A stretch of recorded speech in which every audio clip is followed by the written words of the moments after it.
KKHT wants you to meet three of the classiest guys in real estate. I am Chris Kelso, the maestro of mortgage. I am Rob Cook, the godfather of real estate. And I'm Joe Orsack, the king of credit swing. And together, we're the Real Estate Rat Pack. Much like us, real estate right now is smoking hot. So whether it's buying, selling, or owning, you need to check out the Real Estate Rat Pack. They're here to take your calls and answer your questions live. Call now, 1-800-808-5548.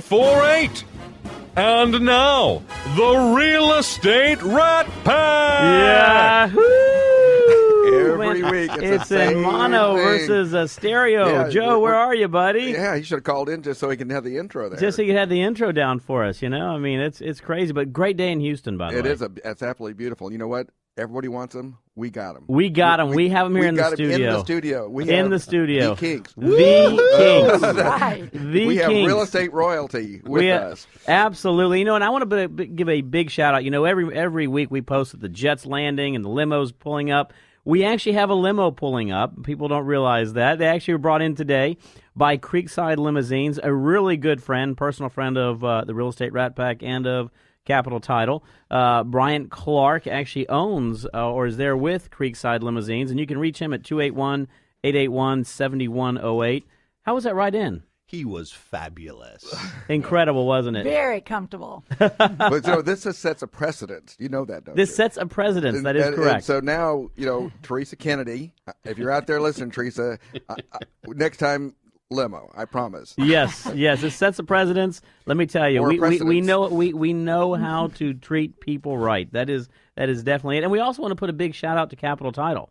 You know, Michael Board, who is out having a great time, and we have one of our Capital Title members here in studio as well with Brandon Mace. But you know, one of the things is without them, this show would definitely not have a great sponsor like we've got right there. I think they're the sponsor that gets it the best. Yes, absolutely. They understand the value of the pack. The value of the pack. The value of the pack, and they get and bring us, I mean, great guests. I mean, of course, we have been working on these guests for what, 8, 12 weeks? That is correct. You know, when you're real estate market that is smoking hot, and then you have two teams that are smoking hot. You got two individuals that are smoking hot. It's hard to get it all together, and it finally came together today. It did, and we're just delighted. Guys, the Kellerism says speed of the leader, speed of the pack. We're just following the pack now, baby. Oh, I like that. I like that. Yeah, absolutely.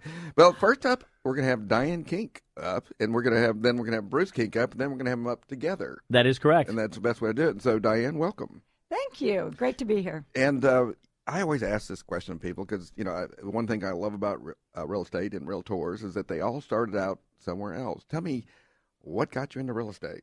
Well, I graduated from Purdue University, moved to Los Angeles from Indiana. My parents actually were in real estate my high school years as a second career from my dad. And I was in commercial construction sales, always wanted to do real estate. Moved to Houston with Bruce's job at Continental Airlines. Good choice. Very good choice. From Laguna Niguel, California, so it was a big change. Ooh, culture shock.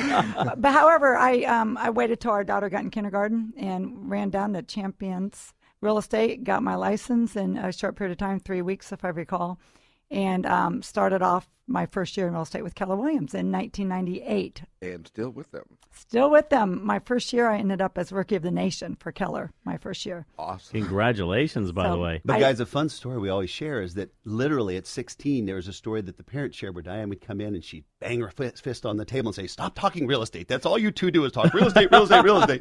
Spring forward 12 years, and she's mastering real estate when she jumped in. That's true. And so tell me what you all talk about then. Well, real estate, exactly. real estate. So what do your children say? I was going to say, don't ask our kids that. I mean, that's like stereo. Oh, Yes. my. So true. So true. And so you've built up your business. And so tell me again when you joined Keller Williams. Yeah, October of 98. So my first full year was 1999. Okay. And then Market was just coming back. Market really was strong. coming back. So I had a good 7 years, you know, up to 2007 and, you know, to beginning of 2008 of just really building my business and starting to grow a team, a small team at that time, but did build a team. You know, I've kind of pointed that out to a lot of people. You know, the year after I was chairman, everything went to hecking the heck out of you. So just saying. That's funny. So we talked a little bit about your business, but you do a team concept in your business, and tell me why that's better and how it works for you. Well, for me, I always want to give excellent customer service. And at some point, the 7-day-a-week, 24-hour-a-day realtor isn't really effective, nor does it work, and nor can you give great service. So I started to realize, as I learned with Keller Williams, to get my first assistant, my second transaction coordinator that could do the paperwork in the office so I could be with my buyers and sellers. And as the business continued to grow, I realized, I need some help showing, because I can't be in the car showing and be effective with my listing side of the business. So I got my first buyer's agent and grew from there. And it came down to really great customer service and answering the phone. When someone calls on a sign, I want someone to answer the phone. So I've always treated it like a business.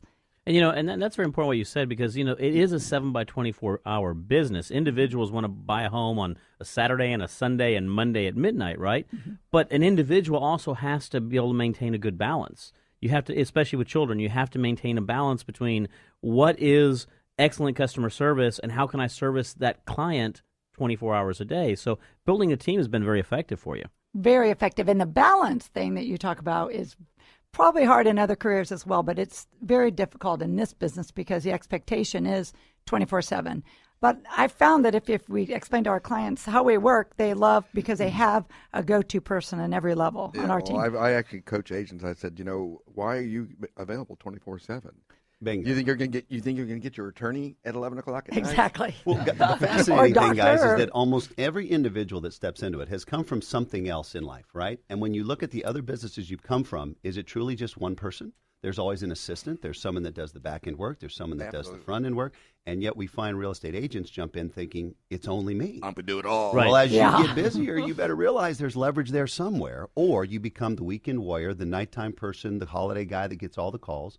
And eventually what we say is just learn to leverage at least to a support staff person and then see where it goes from there. Yeah, and that's usually the place to start. Now, Gary Keller wrote a great book, which is The Millionaire Real Estate Agent. He's written several books since then, and I understand you were part of that book. Right, I was in the mastermind. For the people out there who are thinking about getting into a real estate career, a lot of agents think that the commission is their income. No, that's the income to your business. Exactly. And then you're going to budget and treat it like a business, but the majority don't.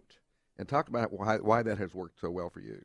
Well, the commission dollar is split in so many different ways, and a lot of it is, for us, is marketing and doing the appropriate and high-level marketing, because we now have a large luxury business, and that takes a lot of dollars. And so those breaking the dollars out into the business, the staffing, the commission splits with the realtors that are on my team, and then the marketing and watching it as a business, really running and looking at the P&L and making sure that we're always staying in the green, if you will. And so there's some months, even today, that are a lot slower than other months of the year, so it's cyclical in our market here in Houston as well. That was a great segue of something you just said, which was about the luxury market. And you do kind of focus on the luxury market. Tell me how that's different from maybe the $200,000 and $300,000, $400,000 house. How is it different? Yeah, really in the luxury market arena for our team, it's the listing side needs a lot more attention, a lot more money is spent on those, a lot more, not just with staging, but like prepping, telling the story of the home. Each luxury home is going to have a story. It's not a 4,000 square foot, 5-bedroom with a pool. It's a lifestyle. You're talking about the lifestyle, the neighborhood, the schools. Maybe it's zone 2, and the architecture, the architect, the designer, and you're giving all these accolades to really be able to describe it on the World Wide Net. And so someone could be sitting around the world somewhere, and we're going to do a custom website for each of those luxury listings, and they're going to learn and see a lot about that home. Do you find those sellers have greater expectations as well? Oh, absolutely. Because they probably bought and sold several homes in their lifetime, and they know what kind of service that they're expecting. They bought right into our theme, which is people don't buy houses; they buy lifestyles. We talk about that all the time. It's a recurring theme on our show, and let's kind of physically look at these homes. What are they when they come into the Woodlands? That might be being transferred in with Exxon or something like that. What are the components that they're especially looking for? Is it pools, outdoor kitchens, all of the above? Boy, in the luxury market, do you Yes. mean? I call luxury in the Woodlands, where we mostly do our marketing, $750 and above, or $1 million and above, if you want a bigger number. And it is not just about pools, but the outdoor living is a big deal for these luxury because they want to experience and have an outdoor lifestyle. The media rooms are important to some, and I see it kind of fading in others because it's a dark room where maybe some families don't end up using, which has kind of been interesting because it was really hot several Well, years removed ago. from the kitchen for one thing. Yeah. Usually. Right. Yeah, exactly. They want to be where the action is in the kitchen and all of that. But it's also what's the condition of the home, and is it move-in ready? Most of those kind of buyers want more of a move-in ready, or they'll go build their own, multi-million-dollar, if there's still land out there where they want to build. Yeah, I've noticed them because, especially since you have a transferring market, you've got a very mobile market. Mm-hmm. They often don't have the luxury of time to go fix up something. They're coming in and That's it. one or both of the spouses are immediately going to be going to work and not necessarily have the time to do that remodel or that reconstruction. So true, Rob. But Exactly. interestingly enough, a lot of the folks coming into our area where they see what our luxury represents blows them away because Absolutely. they're coming from markets in which $1 million, like we were talking about this earlier, right? $1 million in California gets you a double wide sitting on, you come here and $1 million buys you a gorgeous property. So, Right. yeah, they're more discerning, but they're also looking at it and saying, if I have these options, what's the best that I can get for the buck that I'm going to spend? And I think that's very important to talk about because, one of the things, I grew up in Mexico all my life, and one of the things you see, your traditional Mexican or Latin American who are affluent come in, and what they can buy here for the equivalent of what they end up buying in Mexico City or Monterrey or some of the areas like that is tremendously different. And so as you mentioned right there, people walk in and they go, wow, look what I'm getting for $1 million here. I actually have an outdoor kitchen and a pool and space and opportunity, et cetera, to continue to grow on these lands. Whereas in some other areas of the world, Mexico being one, but if you go to Europe, same way, it's a lot different. I mean, $1 million buys you a townhome in England, right? That's true. Maybe. That's true. Right, maybe. And demographically, there are a lot of Mexican nationals buying in the Woodlands right now, and they're coming in with cash. Have you seen a lot of that? Or? Yes, we've seen a lot of that. I see it has slowed down a tad bit this year of 2014, but they're definitely still there. We're seeing a lot of international groups coming like in it. from all over, which is interesting. It's the international market's growing in the Woodlands. Well, but again, it's the dynamic of not just what they're buying, it's the lifestyle. Right. When you look at the amenities that Houston now offers, whether you come into town for shows and other things or up that direction, you've got so many amenities packed into a small, tight area that Right. they literally have an incredible living environment when they're here. That's very interesting right there because one of the things we talk about is they buy a lifestyle, but Houston in and of itself is a lifestyle as well. Houston has a lot of stuff, a lot of changes they're doing, a great lifestyle associated with here, very outdoorsy. I mean, one of the things that we see is we're now seeing that individuals, whether it be up in the Woodlands or down in the Memorial area, individuals like to get out. They like to enjoy all the opportunities we have. And guess what? We've got great weather to spend outside. Yeah, 12 months a year, really, right? I mean, Look if you outside. get It looks like California, right? Yeah, that's right. Well, it's a little toasty here, but you know what? You get out with some Bermuda shorts and a tall glass of lemonade. You just got to be wet, is what I say. And you have a pool.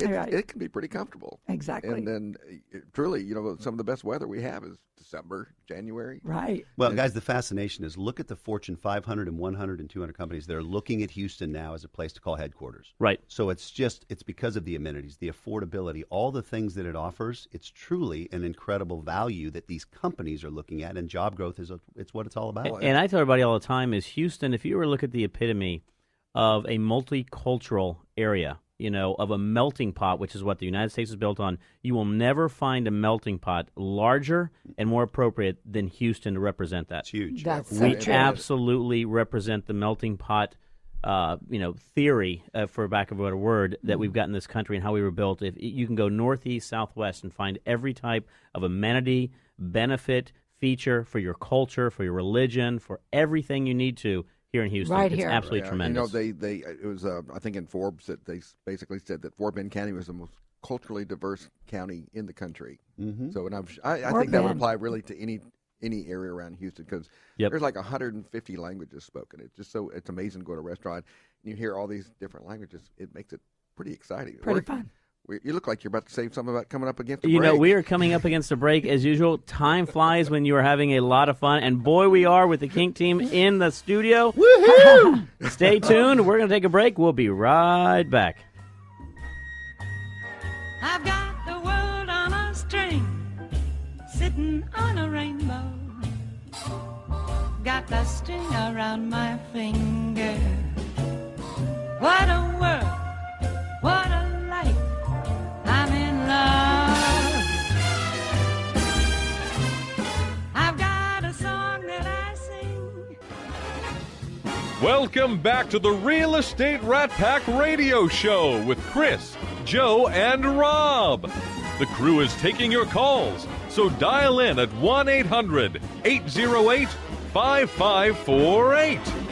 And we are back. Yeah, Ashley, I always try to turn those mics on early so she can catch us saying stuff. It's every once in a while she does, by the way. Every once in a while she'll catch us in the middle of a good conversation right there. You know, and you know what we always talk about is we need to record during the break, actually, because we have some great conversations during the break. Some of the Yes. breaks, not all the breaks. Not all of them, yeah. Some of them, yeah, I agree there sometimes. But, you know, we have the Kink team. We have Bruce and Diane Kink. And, you know, now we're going to switch over a little bit to Bruce, and we're going to have Diane still interject anytime you want to, by the way. But yeah, this is the Kink show. She always does. it's the Kink show. That It's is the correct. very best of the Kinks. It is the best of the Kinks. That is correct. You know, and We so have a DVD. You even have a DVD for it. On but- sale. Yeah. That's just $9.95. That's And right. if you do it now, we'll give you two. We'll give you two for the price All of you one. pay is the extra shipping. That sounds great. But, you know, Bruce, we heard from your lovely wife in regards to how she got involved in the business. Let's hear a little bit about your story. So going back 1994, it was Continental Airlines that brought me out here with the regional division. So I came out in corporate communications and marketing and worked for them 10 years. And literally when I saw Diane join Keller Williams, I started going to some of her functions, and the energy and the excitement and the training and everything. I was going back to Continental going, these guys have really got some good programs. And literally after 9/11, the airline industry changed a little bit. My passion was still sales, marketing, and that type of thing. And we kind of made a commitment. We actually spent about 2 years deciding whether or not as a husband and wife team we were going to do this together. We actually traveled around and met with other, very high-producing husband and wife teams and realized it could be an extremely successful business as long as you could clearly identify what your roles were going to be. Right. So in 1994, I came. In 2004, 10 years to the day, I joined Diane on the Kink team, and she had built just a brilliant business. And my passion was the operations, the sales, the marketing, that side of it. Right. Diane had a brilliance with the listings and the sales and working that side of the business. And so we really dug into the models and systems, because I literally came out of an airline industry in which it was all about model systems training, really understanding how you were going to operate. Keller Williams is right? a perfect fit for you. Well, it was. And in fact, Rob, you mentioned earlier, Gary on his new book, The One Thing, he talks about success. It's sequential. It's not simultaneous. And so he says, really find that training class that will help knock something out to where it becomes easier or unnecessary, and then knock that domino over, go to the next domino. And over time, sequentially, you will build and have huge success. And so the other piece of it was leverage, right? Right. And so we realized if we leveraged ourselves, accordingly, we could have a phenomenal business. So, And then he turns around and takes this little part-time job as team leader for the Metropolitan Keller Williams, Right. which only has 400 and some odd agents. So we just got 480, but we're doing all right. 480. Oh my gosh. Yeah, and how'd that transition go? I mean, that was one of the things Rob was talking about. I think that's a great, you obviously you joined Diane, you guys have an incredible team that you built, and then you transitioned from an operations perspective over to the Met. So really what we talk about to agents, even to the people that work with us, is that if you can build a business and a life that you want, right? Predicated on what you put before you and your goals. Part of it was we were being taught how to leverage, how to create passive income, how to grow. So one of the things our model and system taught us was to build a phenomenal team, of which Diane has done just an incredible job. And then I was able to step out of it to diversify and then take over into a leadership role, first at the Woodlands office and then taking over the Keller Williams Metropolitan. Next step after that, through additional training, coaching, and consulting, was how do you want to get into ownership? How do you want to get into additional leadership? So each of these steps was based on a formula and a model and system that said learn, leverage, backfill with brilliant people, and move to the next level. Yeah. And of course, I remember some of the teachings, because I did train with Keller Williams, is that's go, stop type of things. Red light, green light. Red light, green light. Right. And so you move forward and say, like, well, we've got the team built and it's doing well on its own, and now I can go on to other things. And when I see some agents making errors, is they're trying to go on to the next step when they hadn't really finished the first step. Yeah, part of that is learning a mastery, but it's also understanding, and I don't care what business you're in, you have a gift zone. You have a gift of what you're good at, and yet what we find is people trying to do something that someone else is gifted at. For instance, we sit here in the studio, and this young lady across from us right here has an incredible gift behind that terminal. I couldn't get over there and do what she does. So you leverage through the people that you work with in order to have bigger success, and you surround yourself with brilliant people that can do the things that you could learn, but it's not your gift zone. Right. I like that. One of the things I tell everybody all the time, before I got into the real estate business on the mortgage side, I was in the consulting arena. And one of the things I was able to do is bring over in my business as well all the items that I learned in regards to cost and affordability analysis, a lot about target costing, et cetera. And I love to hear stories of other individuals who came from outside businesses, from other industries, because a lot of times the biggest changes we're going to see in our own industry is the industry changes we bring from outside. It's the outsiders who come in and then are able to continue to work not only within those parameters that are developed, but create new ones going forward. And we see that all the time. I always say to people, and I'm holding up my iPhone, this evolution right here, is changing all businesses. Yes. But certainly in real estate, what we realize is that we have to adapt and change and keep training and keep understanding as things change and adapt. We have to keep ahead of the trends, but then there will be some things that maybe I'm not as proficient at. I'm going to bring somebody in who knows it. Right. So I want to surround myself with people who know that better than I do, and I have the questions that I need answers to. They'll provide the answers. One of the things we talk about, and I was going to ask you this question, we talk about how technology, and one of the things was Bruce, because we're on radio, we can't actually see what we're holding up sometimes, but we're holding up our cell phones, right? And so we've seen technology has created this wonderful ability to get access to data immediately. But it's also created some bad habits in which individuals are now using technology and replacing it with the human touch and feel in some cases. And what I tell her, texting is what Diane just now said. So, one of the things that I want to talk about is, there's a happy medium that has to be done when it comes to not only leveraging technology for what it can do, but also going back to tried and true ways that have always been very successful, which is the face-to-face, the handshake, the physical aspect of things. How do you talk to your agents about that? Two issues. Number one, and again, we talked about this earlier, I don't believe in the 24/7 agent, because I think what you do then is you're teaching and training your client to mistreat you. What I believe in is you follow a schedule. Ladies, if you're out there and you want to go see your doctor, you don't call up and go, hey, I'm coming in at 9:30, you're going to see me. The doctor says, no, my next available appointment is X. Now, I get it, in real estate, there's times you have to be able to respond through technology, but you work it around your calendar and schedule.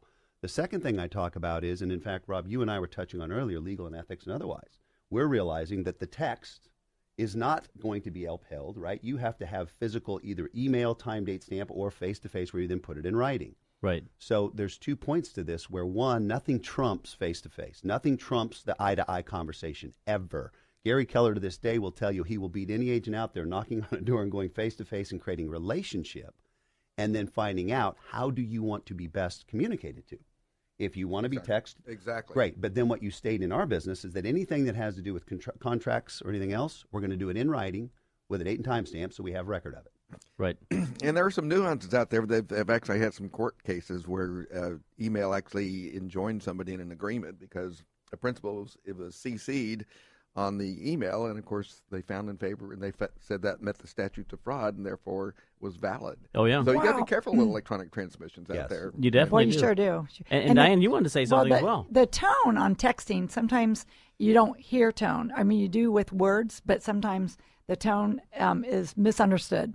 And so the texting world, I think, has gone a little crazy. And so just pick up the phone and talk. I always put a smiley face after everything I say. I know, exactly. Thumbs up. Thumbs up. I'm happy. Right. I'm not happy. Right. Yeah, but it is a quick way to catch me, but it's a quick way to catch busy people for quick notes. But I think to just have long communication, it's difficult to do that with text. And the tone is across all mediums as well. True. You can get that tone in email. You can get that tone even on a voicemail. I mean, it could be you're leaving something really fast, just want somebody to know, and somebody gets that voicemail and says, whoa, he or she was extremely mad, or I didn't like the way that tone was, right? So note to self, all caps normally mean I'm screaming at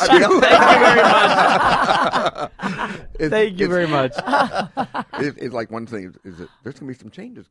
Or there's going to be some changes around here. Right. So, I mean, Which way do you take that? Yeah, so tone is very, very important. So, But one other item, the thing we do understand now about technology, right? When we now look at online systems in which we can wet signature on an iPhone or on a Droid, when we can send contracts, when we can do all that, it does change our ability to communicate and do business with clients. Right. But again, I think when it comes back to it, when you're going through the relational piece of it or putting together that deal, nothing trumps, again, as Diane said, picking up that phone, clearly articulating and understanding what they want, and then presenting it in writing where both sides can then have something to work with. Well, Christina Wives out of Austin, who was the Keller Williams team, and she basically said to the whole team, you're going to have an iPad, and that's all you're going to have, and everything's done on that iPad and stuff like that. So that's the new real estate. So. Sure. It sure is. Yeah, and I would agree. One of the things I do say, though, I say this, it's and this goes for all real estate professionals. I will win 90% of every deal that I am face to face with, and I will probably win only 10% of the deals who call me up and want to know what their rate is on the phone or on the internet, right? Because if that's the only deciding factor, which is what's your commission going to be to me, or how much are you going to discount it to me, or what's your rate going to be, except whatever portion of the market you're in. That's what you're going to end up getting is in regards to service. So that's why I tell everybody the face-to-face to me is still, and I like what you said, Bruce, is then you can decipher. Once you get to meet that person, you find out how do they want to be communicated with, what mechanisms are best for them, what hours are best for them, and you can set the schedule that best works for both sides.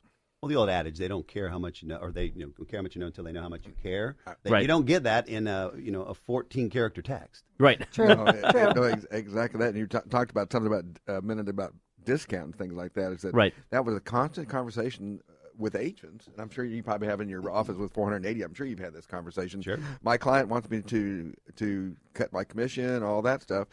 And I think when people do that, they don't realize the value of what we bring to the table. Right. We go back to value proposition. What value are bringing in? What script and dialogue are you using in order to get what you're truly worth? Because there are so many steps in a real estate transaction that when you really lay it all out and tell them how you are going to have a fiduciary responsibility to them, there's a lot of value in what we bring to the table. Well, contract to close is probably the hardest part. We may be quick to get in contract because the market's hot, but boy, getting into closing is a lot of work most of the time. I was teaching a class the other day, and this woman said she had shown or basically made offers on about 20 houses for one set of clients. So Ouch. I'm thinking that it's not that easy to get under contract right now because of multiple offers and things That's like true. that. Well, and I also think that a lot of times when you're looking at that, when someone wants to discount a commission, what you said earlier today is there's P&L that goes in. Most people forget a real estate agent is not earning that full amount, whatever that dollar amount is. No. It goes towards expenses, towards employees, towards marketing dollars, et cetera. So my question is, if I can't do all those things for you, I'm not going to be able to get you the best available service of what you're expecting out of me. Plus, it's Correct. entirely a contingent thing. Yes, I would absolutely agree. Unless we perform it, it doesn't. We don't get paid till we end Yep. up at closing. Are you pointing at the clock? I point Is at the it clock is again it time because for a I break? just got the notice that we're going to be up against a break again. Can you believe it? Yes. I know, Time goes. but time flies when you're having fun. We're going to get a break right now. We're going to be right back with Bruce and Diane Kink. Stay tuned. We'll be right back. I won't dance, don't ask me. I won't dance, don't ask me. I won't dance, madam, with you. My heart won't let my feet do things that they should do. You know what? You're lovely. You know what? Welcome back to the Real Estate Rat Pack Radio Show with Chris, Joe, and Rob. The crew is taking your calls, so dial in at 1-800-808-5548. And we are back. Time Okay. flies when you're having fun. It does. It really, really does. Our in between show. I got to tell Michael, man, he put together an incredible show. Not only just is the individuals. We talk about it being a personalized, and having Bruce and Diane here, it's a pleasure to get to meet y'all. Pleasure to be And here. then Thank you. also between the breaks, just all the great information you have, not only about life and about business and about real estate, just all of it combined is just incredible. By the way, Awesome energy. I wish Yes. everybody out there could feel that energy. Bruce, you were talking about it when you joined the Diane's team back in 2004. Is that correct? Yes. The first thing that came to my mind, the question was, what were the challenges working with your spouse? We talk about that a lot because there's challenges, of course, at any business. In a husband and wife team, you really need to spend some time and clearly articulate what you're going to be doing and what the roles will be. One of the things that Diane and I talk about to friends and family and anyone else, we've never been without a coach. We've never been without two coaches. The reason being is that in a business partnership, certainly with a husband and wife, the moment you start holding one of each other accountable, it impacts the house life. It impacts the bedroom. It impacts everything. So we learned long ago, you get a coach. My coach said. Yeah. Well, Right. actually, Rob, the funny thing, right, is you sit together and you build your goals. And you build big goals. Right. And then individually the coach says, all right, what part do you have? What part do you have? Now let's put numbers behind that. Now on a weekly call, we're going to hold you accountable. And maybe I didn't do all the things I was supposed to, and she's sitting over there probably snickering going, nail him to the wall. Right? But what it does is it creates this incredible synergy because you're shooting towards the same goal, but you've got each one of you with your own accomplishments that have to be attained. There's no difference than in any business. You sit down and as you do a budget and as you do you look towards the future, what does each member or each division or each part of the company have to perform? So the challenge is truly our understanding what you're going to be responsible for, getting the accountability put in place, right? Having clear, discernible goals, and then figure out how are you going to make those steps, right? One of the things that we've always done is really about the training, the education, the learning. Well, we had to go through a whole branding change because for 5 years it was Diane Kink. And so to change it from my first name to the Kink team, it was a whole process. And that's what one of the first things Bruce worked on was changing the branding and the marketing and the design and logos. And so that was just a shift in the market, actually, because everyone wanted Diane because that's all they had, And they probably still ask for Diane. Well, they do, but one of the discussions we had, and again, I'll take this to any business, said, as if in fact you truly want to build a business, as it grows, do you truly want to be the one that takes every call as you get bigger and busier? And the answer is, well, no.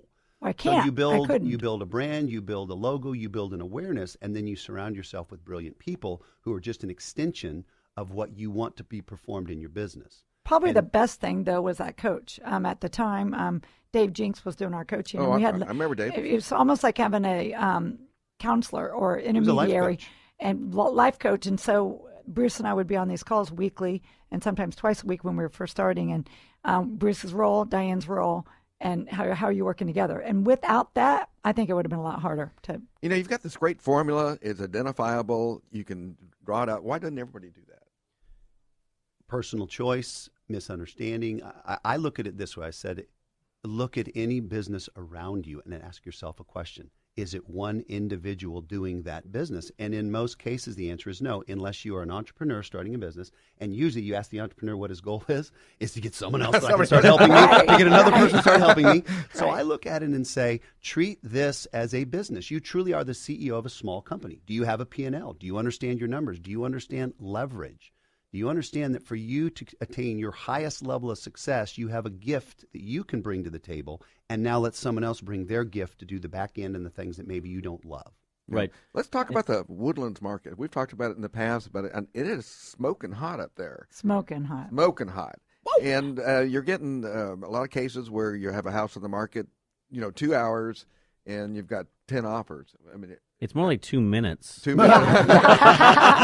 That's right. Yeah, it's really hot, and different price points are hotter than others, and the inventory at the lower price levels, maybe 300 to 500 or a month and a half inventory only. Well, you've got one of the lowest in the area. Inventories. Overall, Houston is 2.6, but in the Woodlands, I know it's under 2. It is for the lower price points, but $1 million to $2 million is still up at 8 months of inventory in the Woodlands. And so those hot ones are the ones that come on that are unique, that are really in great condition, show ready, and priced right. Still to today's market is the multiple offers. That's a great segue because the question I had, because I'm hearing from agents that sellers don't want to do anything to the house. They want to overprice it because they're hearing the news that it's smoking hot, and I can ask whatever I want. Why don't you comment on that? Yeah, that's certainly we have sellers like that or meet people that want to do that, and my advice is stop and get it ready. In my experience is that when it's not ready and there's conditions, even if it's wood rot on a door or if it's paint falling off or maybe an AC issue and the ceiling, fix all of that, because the first thing the buyer's going to think is low ball, come in lower, and I'm going to come in and fix all this because it's probably in bad repair. If I can see this, then the house is probably in worse condition. So I'm always into getting it really make ready. And But to your point, too, there's the discussions that are happening with the houses that are in phenomenal shape where they say, I want to go 50 grand above market. You're saying, hold on now, let's walk through the process. There's this thing called an underwriter. There's this thing called getting An a loan. appraiser. There's An appraiser. right? Yeah. And so this is where the agent, a professional agent, should come in with a phenomenal script about, let me explain the process. Because if in fact it does not appraise, if in fact underwriting doesn't push it through, now you're faced with loggerheads with somebody on the other side that said, look, I offered you list plus, and you're telling me you don't want to fix anything and you don't want to come down. It creates really The seller expectations, are Exactly. high. And we go back to it is, one of the things, and I can say this because I see it all the time, is one of the things is the number one rule in real estate has always been price it right. Number one, no matter what the market is, Correct. how hot it is, right? Because on the other side, you have an agent who is looking at those comps. You have somebody who's going to make an offer who's saying, I know you want $100,000 more or $50,000 more, 20, but it's not worth it based on the comps that we have. And as Bruce mentioned, you have all the other factors right there. But the other thing, an agent who was on our show a little while back said, you know what? It's always best to price it out correctly and have the market bid it up versus you trying to artificially price it out. Because ultimately, when you artificially price it, it comes down. Are you seeing the same thing? Oh, exactly what I'm seeing. So that when we price them to market and we look at the actual ones that buyers have said yes to, which are the solds, Right. then those are the ones that are hot, and they're the ones that get the multiples. When we have an overpriced listing that's not to those sold market pricing, and that does bid it up or does start their listing price higher, if it's not sold or in contract after 8 or 10 showings, then we have a problem. We miss that market, Right. and usually it's price. Because usually ours are in good condition when they go on the market. That person in Absolutely. the market for that house is there that week, and if you overprice it, they've moved on to somewhere else. That's And correct. you just miss that Yeah, you hot miss that hot sheet, opportunity. that first opportunity. And I talked to someone the other day that they didn't take the highest comparable they could do to price a house. They said, I'm going to really kind of price it maybe slightly less because exactly what Chris is saying. Very I'm going to let the smart. market take it. Right. Yep. Yep. And it does end up, there'll be multiple offers, and they will be over list price. And Rob, as we talked about multiple offers earlier, it is great for agents to understand you have to prep your seller up front and even prep your buyer that in this, what we call a seller market, it's going to happen.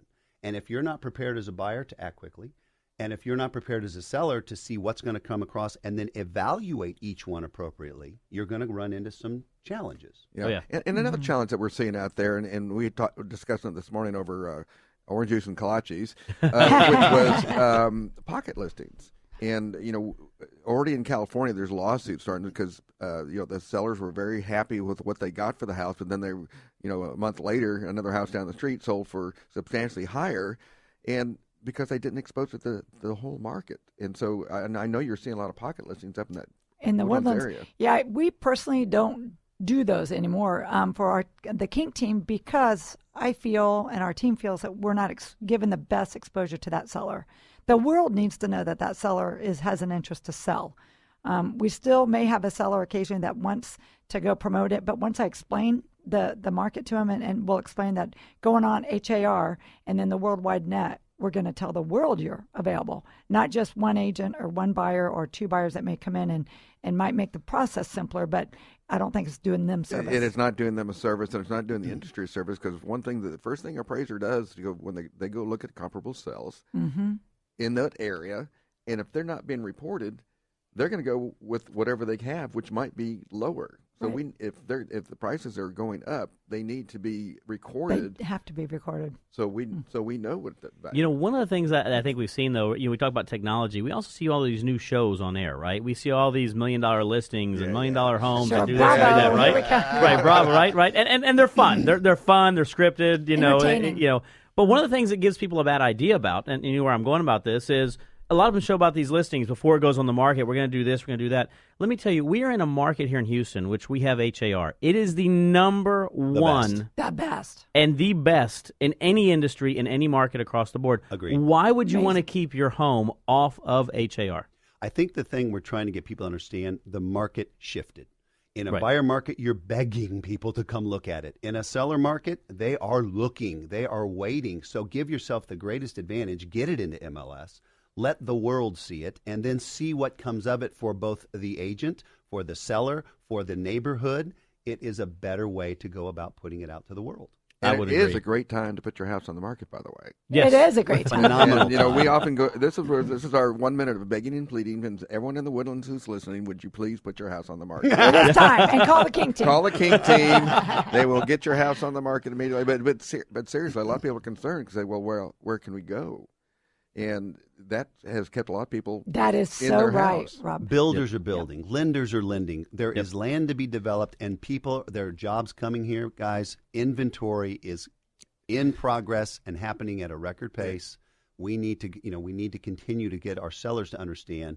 Listen, as market prices go up, and they want to move from a 350 to a 500, so say it goes up 10%. All right, so 35,000 you thought you would have got, now 500,000, it's gone up 50. You're behind.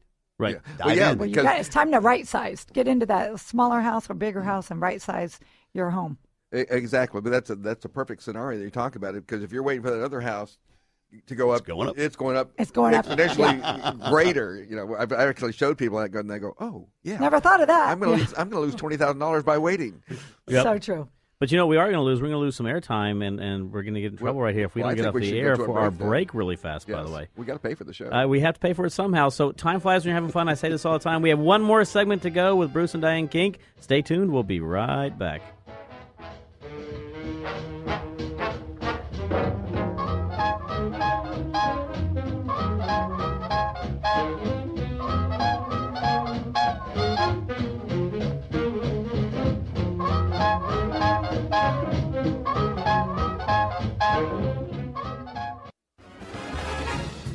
Welcome back to the Real Estate Rat Pack Radio Show with Chris, Joe, and Rob. The crew is taking your calls, so dial in at 1-800-808-5548. You know, And we are back. I think we better start working on them now so we can get them back again. I would agree. I would absolutely agree. It's so much fun. It is so much fun and it's such great energy. And I've known Bruce for a while. This was actually my first opportunity to meet Diane. I've known Bruce for a while. And I've seen your picture a long time, though. Doesn't do him justice, does it? Not at all. Yeah, I was a little And younger he's back got then. a He's bow looking tie good on. in a tuxedo here, Yeah, ladies so and I gentlemen. tell people the older and uglier I get, the nicer I start dressing. I'm not old. I'm seasoned. I You are forgot. seasoned. Yeah, You know, that's right. One of the things I is love that. words go a long way. So I tell Rob all the time to stop referring himself as old. He is a seasoned individual. I am a seasoned. love it.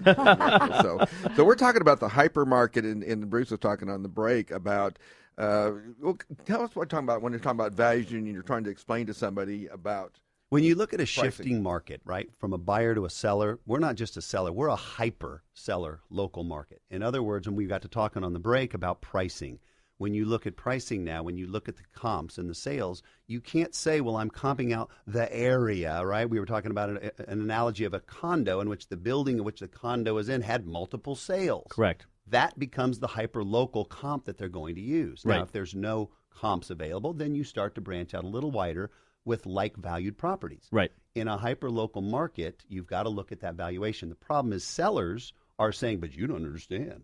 I've got the finest granite. I've got the finest this, and I'm worth 20,000 more. And you're like, you don't understand. They're going to look at the comp. Right. Your house is special, just like everyone else's. It's a castle.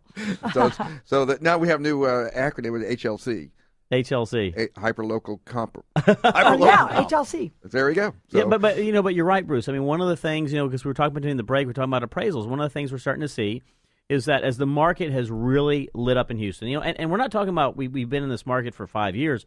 We're really talking about a year ago, a little over a year ago, the market started getting really hot, right? Yes. And so one of the things that's happened over that period of time, and we're seeing it on all sides, is as a market gets really hot the way it is, it takes a little while to catch up. Comps take a while to catch up. Appraisal values take a while to catch up, et cetera, et cetera. Yeah. And when I say a while, it can sometimes take years to catch up because that data is not always ported over there, right?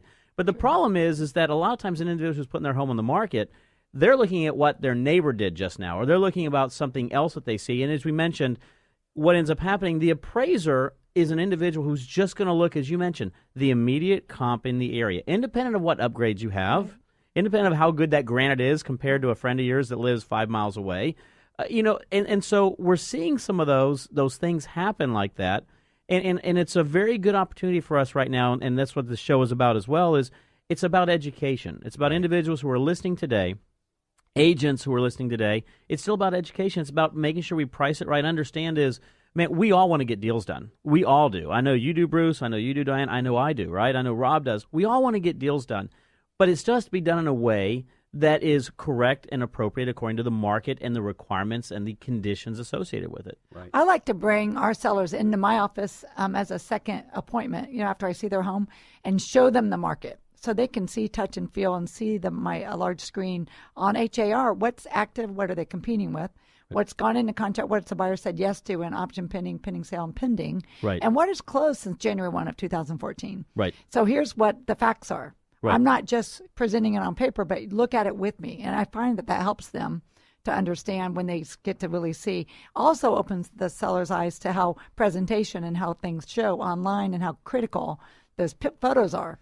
Yes. And how critical the staging is. We've had that discussion before because I still see $1 million listings that someone has taken with their iPhone. Oh, gee. And it's like, seriously? But the camera's so good. There's nothing wrong with the iPhone camera, but you know what? When you get into that market, or actually any market. Any market, yeah. We emphasize always hire a professional, not only a professional realtor, but when you are getting a professional realtor, make sure they're hiring professional people. Photographers and stagers.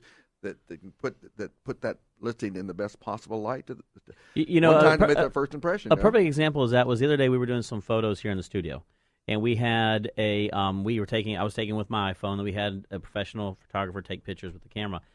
Same exact area, same exact people, et cetera, but the photographer photos look so much clearer, crisp, the correct tone to them, correct angle to them, et cetera. And so that makes a huge difference. But as you mentioned right there, buyers are no longer local. Buyers are international. And when I say that is, an individual might be local here, but he's traveling. He's going to Singapore on business, right? He's traveling, somewhere throughout the United States. They're moving into the city. They want to see it. That's the first impression a lot of times when they go to HAR or one of the other websites out there. They're looking and seeing, and that's that first impression. It has to be right. Huge. We talk this being about education. Once again, as we look at a property, there's one thing about how you stage it, how you show it, and everything else. But as an agent, as a professional real estate agent, have you gone to trainings that HAR has on these different variables? Have you gone to trainings with your mortgage lender about what an underwriter does? Have you gone to trainings with a title company so that you as the professional sitting before a client can walk them through all of these nuances, and they're looking at you going, you know what, this is why I'm hiring you. You are a professional, you bring value, you're helping me understand what's happening through this process. So the education piece is you must go to training and education. You must learn the market of the moment. You have to be able to talk about the market of the moment, or you begin to get overwhelmed by a client who's doing more research than you are. You should be explaining the moving pieces before you get into the moving pieces. Perfect. That really is it. And again, I remember one saying all the time about staging is that the way you sell a home is not the way you live in a home. Right. No, that's true. Not at all. If you're going to go sell your car, what's the first thing you're going to do? You're going to go empty all that stuff out of the back seat. You're going to wax it, polish it, and keep it absolutely immaculate. Why didn't I do it like that before? Exactly. It's a beauty. Well, if you've ever been around enough realtors, you know sometimes our office is in the back floorboard. I think it's a lot of managing expectations. And if you can manage expectations from your clients, both buyers and sellers, and explain the process. So if it's a listing, explain the process and show them what that 1 to 4 family that they're going to see when they get their first offer. Explain that whole contract when you're doing the listing contract. And then the expectations are set. They understand what's going to be faced. And I find that goes so much smoother. It does. They say, like, Diane, gosh, you told me about this, and here we are in. Right. And especially when you talk about inspections and things like that. Wait a minute. What's that option period thing? Yeah, what's that option period? What's that? This house sounds like it's falling down. I actually had that. I always had that interview. Basically, it's like when you do an inspection, it's not a love sonnet, and it's going to sound like that house is falling down. Right. They said and then I started explaining, things about that wasn't coded at the time the house was built. Sure. But you can have that little dialogue for a lot of components in the real estate transaction. Boy, the pre-dialogue is huge, and especially in this market, if an agent would take the time to explain. There is a probability that emotions might get into this equation. So let's just talk about them up front and manage them, right? Yeah. So if you do that, when it arises, a buyer that's come in and saying, I want this, and this, and the seller's going, I'm not going to do it. We go, remember that little discussion we had about emotion? Well, because I've had them sitting there. I mean, because obviously, we're all part of this process, right? So Yes. whether it be financing or the real estate agent, et cetera, we all hear these stories, right? And I never forget, had this one probably about a month ago. She was sitting in my office because we're getting the transaction on the new one. She goes, I can't believe you're trying to make me change everything on my property. 5 years ago when I put that in, that was the top of the line. And that should, and so a lot of times we get that emotional attachment to something that we did that was for us. Right. But it's not for the next Harvest person. Gold and avocado green is not going to work. Yeah. Oh, that shows how old I am, doesn't it? Seasoned. I've always stated to somebody when we talked to him, I said, at the time we sit down and really talk about it, I said, so are we in agreement that you want to sell your home? And they say, yes. I said, no, 100% agreement. You want to sell your home. Yes. Then at this point forward, it's no longer your home. It is a real estate transaction. It's your house. It's It's a house that we to want to sell. get the best value for you to get you onto your next one. So when we make suggestions to you, please do not take them personally, because I know grandmother and all of the cousins and everything that represent the whole wall around, And so if you can get them to agree that they are now moving forward from home to a house sale, it helps through the emotions of That's it. a great idea. Mm-hmm. I'm the photograph Nazi and the refrigerator magnet Nazi. Oh, yeah. Get 'em out of there. Got to go in. Yeah. And anyone from the Nazi parties, please don't call me and complain that I. Oh, yeah. Got nothing, huh? Got nothing on that one, Rob. Got nothing on that. I'm letting you hang yourself on that one. It's okay. It's exactly. But yeah, you got to depersonalize that, and it's going to transfer from a home to a house. I think that's a great way to say it. Well, you need to know if they're a motivated seller. Do you really want to sell? Because a lot of people are coming out in this market because it's a hyper. They're testing the market. Let's just test it. And so let's put another $100,000 on it or whatever the number might be, and let's try it. Kind of careful with that, because the try-fors, and then you're not successful, then you're going to have a hiccup on the MLS to archive in the future. We're kind of getting towards the end of the show. Can you believe it? It's almost over. And No, I'm having fun. Yeah, just when We're just getting getting relaxed and getting started. But what would you like people to know out there about you, the Kink team, and the market? I think to know about the Kink team is that we're a team. We've got a specialist in every place. I'm the listing department, the closing department, operational manager, our 3 buyers agents, Carol and I, who are the listing specialists. And we do a lot of teamwork together. So when someone works with us, they're going to get touched by a lot, all 10 of us, and now 11 of us with the new executive You have assistant. some seasoned people on that too. And yeah, you know what? Most of my team's been with me 9-10 years. So it's a family. It's really a family, and we all work hard together. And the market in the Woodlands is hot. It's a great time to buy. It's a great time to sell. And if you're just thinking about it, it's a good time to come in and get a market analysis. Come understand the market. Come meet with us, and we'd love to help you. And how can we reach you? 281-364-4828 and thekinkteam.com. info@thekinkteam.com is our site. Awesome. That is awesome. And Bruce, How about I'm for you, going to Bruce? ask you that same question. Listen, I tell people all the time, we are so blessed with the Houston market. There is abundance. So agents, people out there listening, there is abundance. We are creating more jobs. We are bringing more activity to this city than many places around the world. What I need you to do is understand, be educated, understand what you have before you. HAR is a brilliant access point for information. Learn the market of the moment. Learn what's moving in price bands in your area. I've always said, don't be the king of just units. Find out what's moving. Move yourself up in price point so that you can do well for your client and for your company. But understand we have a blessed market here. Know it, be a professional, and play nice in the sandbox. Absolutely. How can we reach everybody over at the Met?